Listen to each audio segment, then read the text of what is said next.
All right, you're good. We're good? Yep. Okay, today it's gonna be on fire extinguishers, ready to respond. Anybody know where the closest fire extinguisher is? Underneath that desk right there. Because you saw me put it away, good for you. Very good, that was a quick pop quiz, all right. I win. Where's my bill? You get a trophy. This is gonna be that.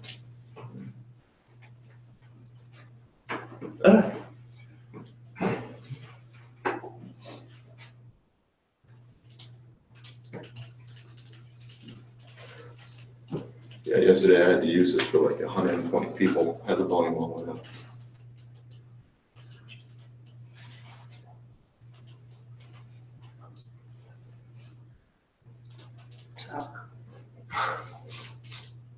Is it still backwards on that screen?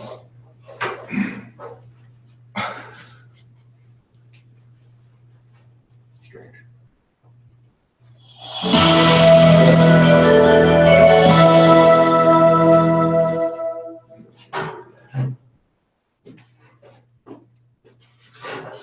There it is. We're all in trouble now. Oh my God.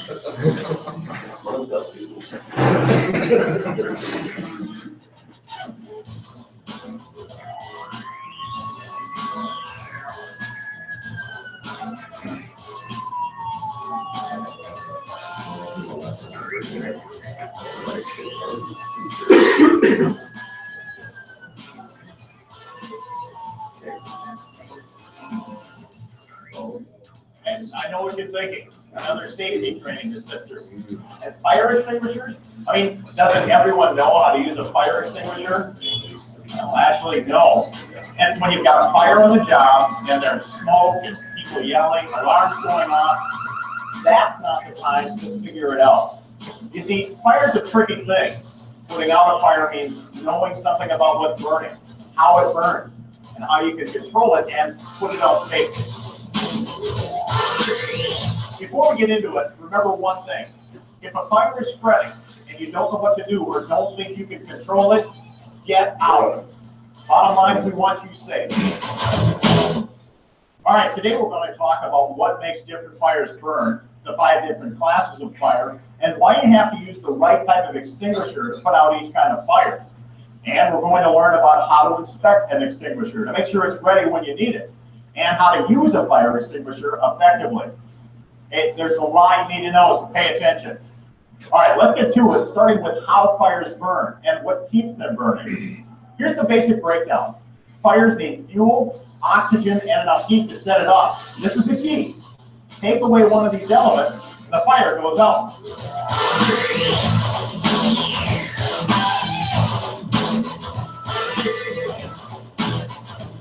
Now, let's talk about the 5 classes of fire. The classes of fire is determined by the source of the fire or type of fuel that's burning.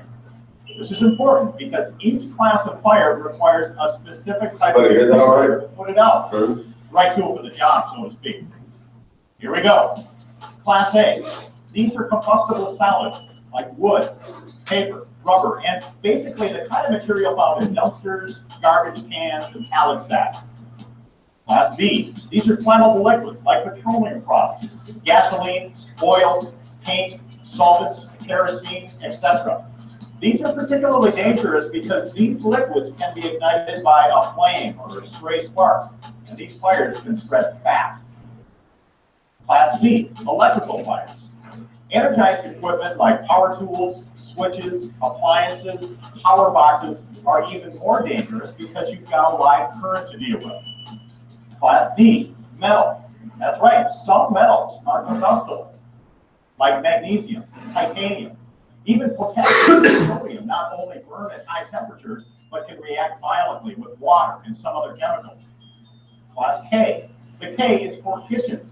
These are fires that are fueled by cooking oils and kitchen equipment, like deep fryers. In every situation, you have to know the right extinguisher or agent to use, one that's designed for that type of fire. There are a number of different kinds of fire extinguishers specifically designed to deal with the different classes of fire. Multi-purpose dry chemical, carbon dioxide, water, clean agent, wet chemical, and foam. Knowing the type of fire tells you the right type of extinguisher to use. And it's not all that complicated, because the class of fire that each fire extinguisher is designed for is shown right on the faceplate. So you use a type A extinguisher for a class A fire, a type B for a class B, a type C for a class C fire, and so on.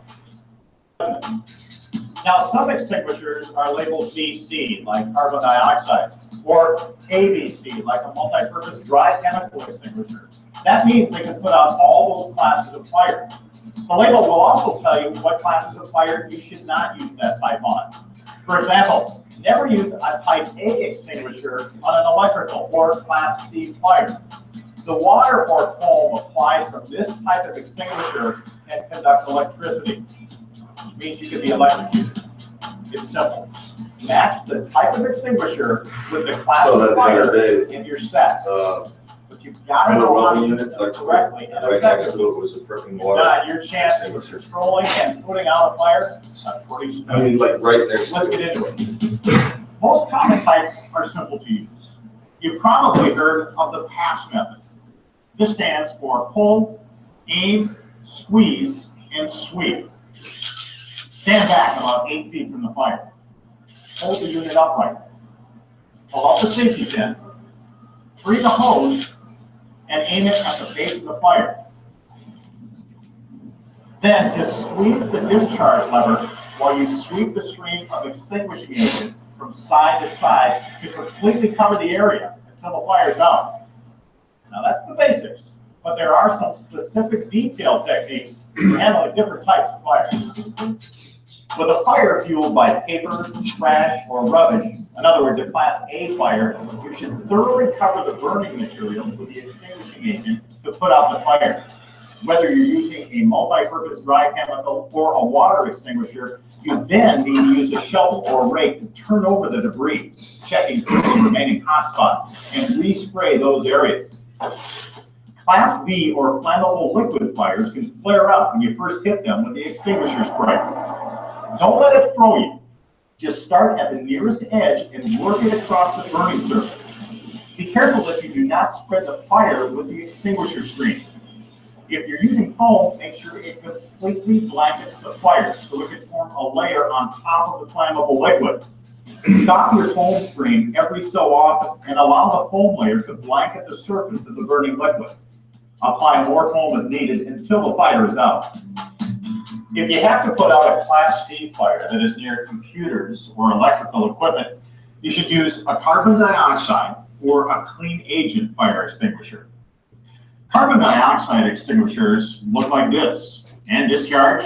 Yep, carbon dioxide, or CO2. The CO2 displaces the oxygen in the air and the fire goes out.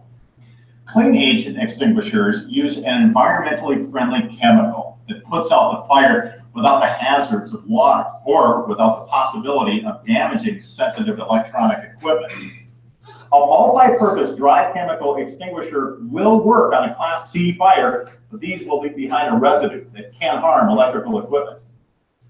Class D fires involving combustible metals need a special kind of extinguisher that looks like this.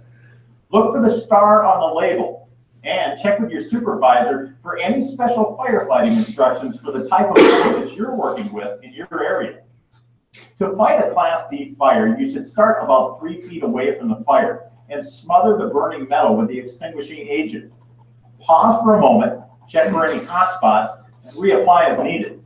Be sure to wait for the metal to cool before you sweep up the debris. That brings us to the Class K extinguisher. Class K extinguishers, also known as wet chemical extinguishers, are commercial kitchens and are specifically designed for the types of fires that cooking appliances, like these fat fryers. These types of fires are hard to control because of the high temperature of the cooking oil and the insulated design of the equipment that Thought it out, heats measured it the out. fryer. The key is to smother the fire and cool down the oil. If you have a fire in a deep fryer, the first thing you need to do is activate your fixed fire suppression system, if it isn't automatic, and back away from the fire area. If the fixed system doesn't work, then you can use the Type A extinguisher. When you discharge a Type K extinguisher, the liquid is dispensed as a fine mist and mixes with the cooking oil to create a soapy foam. The foam layer smothers the fire, while the liquid reduces the temperature of the oil. You need to completely discharge the extinguisher to ensure that the fire doesn't reignite as the oil is cooling. If there's a fire in your work area, you're going to need to find an extinguisher in a hurry, right? If you look around, you will usually see a fire extinguisher within 50 to 75 feet. Now, in more hazardous locations, like storage areas that contain flammable liquids, or refueling areas, or areas where welding or cutting is being performed, this distance should be 30 feet. And of course, you will usually find a fire extinguisher at every exit. Your employer has probably selected and placed the right types of extinguishers in the right locations for the types of fires you're most likely to have at your workplace. It's a good idea to take a look and make sure that they have been switched around or are missing. You don't have to figure this out when you see a fire. So anytime you start work in a new area, take a minute to find out where the fire extinguishers are located. It's easy, and it could mean a world of difference in a fire emergency.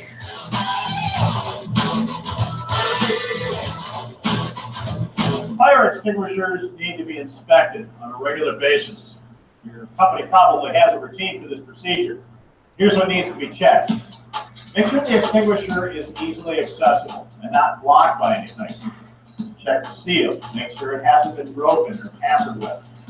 Make sure the pin, nozzle, hose, and faceplate are intact. And if it has a gauge like this, make sure it reads fully charged. Check the tag to see if the service schedule is up to date. The service date should be within the past year.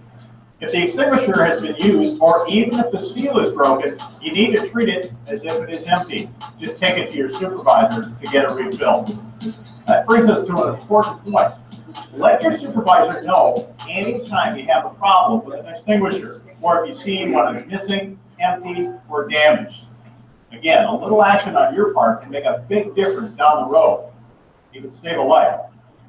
All right, that's your fire extinguisher 101. But what should you do when you see a fire? If you got a fire in the shop, you got to get out the front. First, alert the folks around you so they can shut down the equipment, get out of the building.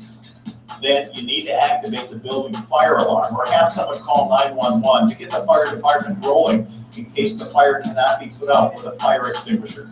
Next, you have to decide if you can put it out yourself. If it's too big or getting out of control, an extinguisher may not put it out. Don't be a dead hero. Sometimes the best thing to do is get out of the area. If you choose to fight the fire with an extinguisher, always make sure you have a safe escape route away from the fire. So here's the drill. Start by alerting people in the area. Just yell fire and make sure that you're heard. Then pull the pin, aim at the base of the fire, and squeeze the discharge button. Sweep the stream of extinguishing agent from side to side and cover the fire area until the fire is completely out. Now remember, all fires, big or small, need to be reported, and any extinguishers that were used should be considered empty and need to be refilled. It really comes down to being aware, like being aware of the fire extinguishers in your area, being aware of what type they are, whether they are fully charged and ready to use. Keep your eyes open and pay attention. Knowing what you know about fires and fire extinguishers make a big difference in your safety and the safety of the folks that work with you. Indeed. So what's the acronym? Pass. PASS. What does it stand for? Full and squeeze sweep. Very good. How come I only got the same, all these same guys, answering the same questions? I You've mean, seen it 15 times. not this one. Yeah, This one like yeah. that. You've seen this 3 times. I show it once a year, usually around the same time, because it's usually around November and December when I start having more fires. It's because they're having more kitchen fires. They're cooking the turkey. They've got all kinds of stuff going on. Also, you've got Christmas as well. They're doing the turkey. They're doing, not the ham necessarily, but the Christmas lights too. Fires, they start breaking out this time of year, and it's best that you guys are prepared not just out at work, but also at home. Everybody here got a fire extinguisher at their house? Yep. When's the last time you checked the date on it? Just bought it. Just bought it? Well, you're good to go, man. You know what kind it is? You know if it's an ABC or a C? ABC, very good. Those are typically the best kinds to go with because they put out, like they said in the video, they put out combustible materials, they put out chemicals, and they also put out electrical fires. So if you don't have an extinguisher either in your vehicle or at your house, I highly suggest or recommend that you get one and keep it there because you never know when the S is gonna hit the fan. So, also for the buildings, you guys have somebody coming around each year and they inspect your fire extinguishers, but for you guys out in the field, check your fire extinguishers in your trucks. Make sure that they're up to date, make sure that they're pressurized, make sure that they're ABC. Typically, they're gonna be ABC, but it's always good just to check. Because like I said, you know, during the video, the other day I checked out this guy's, you know, the back of this guy's truck, you know, and here's a freaking Miller welding unit, and right next to it is a type A fire extinguisher. Basically, it's just a water fire extinguisher. Now, if for some reason electrical fire occurred with that machine and he went over, oh crap, what a fire extinguisher, here's one, he grabs it and he goes to start putting it out, he's gonna shoot that stream of water and he can get electrocuted. So I told him, I don't Then you know. don't have to fry a turkey. Then you don't have to fry a turkey. No, yeah, he would be the fried turkey, but I mean, that's, you know, they're putting out some serious volts there. So make sure that the fire extinguishers are in good condition, make sure they're ABC, make sure they're charged, they're pressurized, make sure you know where to find them. Because say, for example, machine catches on fire for some reason, need to put it out. Don't know why it would. But stuff happens. I mean, I've seen pictures of these things, these loaders or these excavators, they're sitting there, they're on fire, they're smoking like hell. It's good to know where the fire extinguisher is so that if you need to put out a fire, say for example, if somebody's life is in danger, you can put out that fire because, all right, the fire extinguisher is right here, it's in this compartment, I can go ahead and put it out and he'll be okay. Instead of scrambling around, where is it, where is it? Oh, well, here it is. And then you go to do this number, you pull the pin, all right? And then you aim it and you squeeze, nothing happens. Because they didn't check to see if the thing was pressurized, didn't check to see if it was okay. That's why it's important. I mean, just having a fire extinguisher, it doesn't mean, you know, you can put out a fire. The thing has to be charged. So, know where the fire extinguisher is, make sure it's pressurized. If you need to replace it, you can talk with this lovely young woman right here. Any questions? All right. Got anything? I do. Okay.